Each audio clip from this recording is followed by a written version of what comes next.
So, first and foremost, I want to thank G because I love the story of another woman who's gone through a struggle, especially anything that surrounds addiction. I've been touched with it my whole life, and I believe that that's why I love rules. You guys are probably wondering, who starts with a slide, I love rules? Like, who loves rules? Somebody who lives in a situation where that shoe is always going to drop and everything's super tenuous, they love rules. We love structure. I can't speak for G, but I myself did, and so that's where real estate came in. It was great. I wrote contracts. I had to abide by contracts. It was all there in black and white. There was no escaping that. So how does a aging real estate agent turn into a beauty company owner? And I think that that's a really challenging question to answer, and I kind of haphazardly fell into it, but let me show you my favorite toy growing up. Did anybody have this crazy Barbie head? Yes!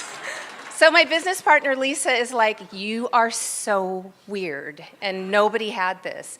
And then in the middle is me coming up on my 4th birthday, and this was kind of my vision of who I was, combing my Barbie's hair, a little princess moment. And then on the end was more who I really was, and I gotta give a shout out to my friend Kelly, who said, when I showed her this picture, oh, you had the Pete Rose haircut too.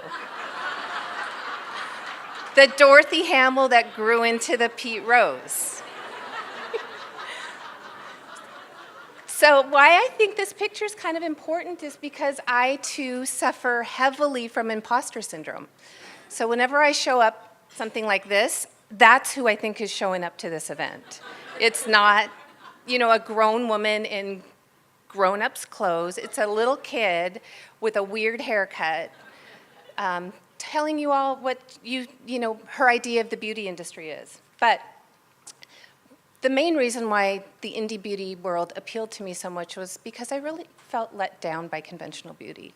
And by that I mean when I was 29, I was diagnosed with an autoimmune thyroid disease. And so I have both Graves' disease and I have Hashimoto's. How they manifest themselves in your body is really individual. They're autoimmune, so everything is different. But ultimately, it could be just a daily struggle of getting out of bed, or eyebrows falling out, or my hair falling out, or something in that respect. So when I got to the place where I discovered what I was putting in my body really mattered, then I started looking at mid-2000s what I was putting on my body. And when I gave up anything that was a potential endocrine disruptor, and by that I mean it's just a fake hormone, that's another word for it. So as women, we all know what hormones can do to our systems. So fake ones are not welcome in my body. And so that's where the whole lead into the beauty industry came in. So real estate, I'd like to touch back on that because I had a great career in real estate. I made more money than I ever thought was humanly possible in real estate. And so it was hard to walk away from that, but I became a little bit bitter and acidic and tired, and I worked 7 days a week for almost 20 years because although I wasn't a heart surgeon, people, when they buy and sell real estate, it's a very emotional experience. And so they really want to have that hand-holding experience. And I really wanted to do it until I didn't want to do it. I said I would do it until it no longer worked. So I had this great knowledge. I had a very niche market. I sold condominiums downtown Seattle. And I really felt like I was at the top of my game. So fast forward to 43 and no game in the beauty industry, like no experience. Nothing. So for me, beauty was always kind of this unattainable, like I loved it and I hated it all at the same time because I never quite felt like I was being represented in any way. And so it was frustrating, and I was kind of sick of being told I was getting old, or I wasn't young enough, I wasn't thin enough, I wasn't tall enough, I wasn't blonde enough, I wasn't, on and on and on. And so there were all of these reasons why I felt like this would not work. I had created a line for myself. I gave it as a gift to my friend Lisa. She brought this idea to light, but I was like, it's just not going to work. The space is too crowded. Like, nobody cares what I have to say. I'm not a chemist by training.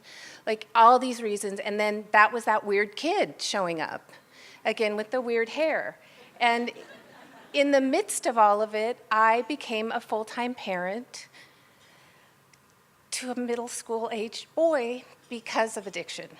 And so, I don't know, perimenopause, start a new business that you know nothing about, get a child who really needs a lot of help, and it just didn't make any sense. Oh, and my mother-in-law was dying of terminal cancer, so we were going east of the mountains repeatedly. So it was like, no, this isn't going to work. Come on, people, and I'm old. I am the oldest one in the group, by the way, so I consider myself the chaperone. So now, why will it work? And Lisa is pictured next to me. She is my honorary big sister. Like, I am the oldest, and so I didn't have that opportunity to have a big sister. So big sisters do a lot of things. They hold you up, they support you. They also slap you down occasionally. And tonight, she was like, just don't wear your hair in a bun. Okay, but this is the card she gave me when I left real estate. It's a cat reading a book, sitting in bed. I should have put it in the slide. But she said, whether your next gig is in fashion retail, real estate development, skincare, gluten-free yoga, flavor-free deli foods, cheese whiz demos, paraben-free stationery, or even your own plain selling real estate, you'll do just fine. Your big sister knows this for sure. It's tough to see you when you leave the nest, but in the word of Hall & Oates, the weak give up and stay, the strong give up and move on. You are strong. And then, anyway, so this girl does not like rules. So we balance each other out really, really well in this industry. And then fast forward a little bit here, it takes a team of many to build a third website. And anybody who's in the e-commerce world knows how much work it is to build any website, but a third website in particular. And now I have my crazy name all over bottles. It's like so crazy. And it's so crazy that I'm standing up here talking to all of you. Like, I can't hardly stand it, but I'm going to pass out if I don't stop talking soon. So the journey continues, and what I mean by that is that every day is a new day. It's a new day to have a really great experience, and it's also a good day to have kind of a shitty experience. But what we know as we've gotten a little bit older, and where the wisdom comes in with this is, no, I'm not a young 20-something, but we really want to change the conversation in the beauty industry and take the focus away from youth and perfection and bring it back to health and hydration. And I feel like we are hungry for that message, and Lisa and I are a combined age of 111. And so we want to see more people like us, just, normal people represented. And then what I'll leave you with is this year, after being fully inspired by the Marie Kondo Netflix series, I don't know if anybody else saw it, and ripping apart everything in my house, it was like, I think I want to take that overall theme to my business and my life, and that is to be inspired and not overwhelmed. So, thank you.